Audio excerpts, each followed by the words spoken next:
উন্নয়নের পাঁচালী। দেখুন, আমি নিজে পানিহাটির মেয়ে, মানে আমার কাছে এটা ওনাদের নামটা মুখে নিতেও আমার মানে লজ্জা লাগে, লজ্জা বোধ। আপনি তো পানিহাটিবাসী, হ্যাঁ। উন্নয়নের পাঁচালী পড়ে শোনায়, আপনার লজ্জা কেন করে? ওমা, লজ্জা করবে না? পানিহাটিতে কি উন্নতি হয়েছে তো সাধারণ মানুষ দেখতে পায়। আমি লক্ষ্মীর ভাণ্ডার নিই না, নিজে নিই না।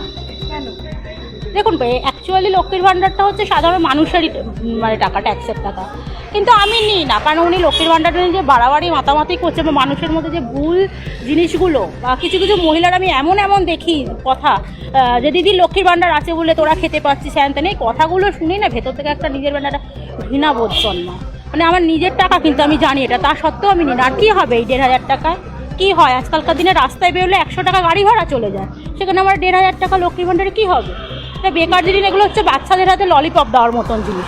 এগুলো দিয়ে কিছু মানুষ যারা সন্তুষ্ট, তারা হয়তো দিদির খুব কাছের মানুষ, মানে যাকে বলে একদম বাংলা কথায় চটি চাটা যাকে বলে, তাদের জন্য এটা ঠিক আছে, আমাদের জন্য একদমই না। বলছি, নির্মল ঘোষ, তীর্থঙ্কর ঘোষ পানিহাটিবাসীর জন্য ঠিক কতটা উন্নয়ন করেছে, উন্নয়নের পাঁচালী? দেখুন, আমি নিজে পানিহাটির মেয়ে, মানে আমার কাছে এটা ওনাদের নামটা মুখে নিতেও আমার মানে লজ্জা লাগে, লজ্জা বোধ। আপনি তো পানিহাটিবাসী, হ্যাঁ। উন্নয়নের পাঁচালী পড়ে শোনায়, আপনার লজ্জা কেন করে? ওমা, লজ্জা করবে না? পানিহাটিতে কি উন্নতি হয়েছে তো সাধারণ মানুষ দেখতে পায়।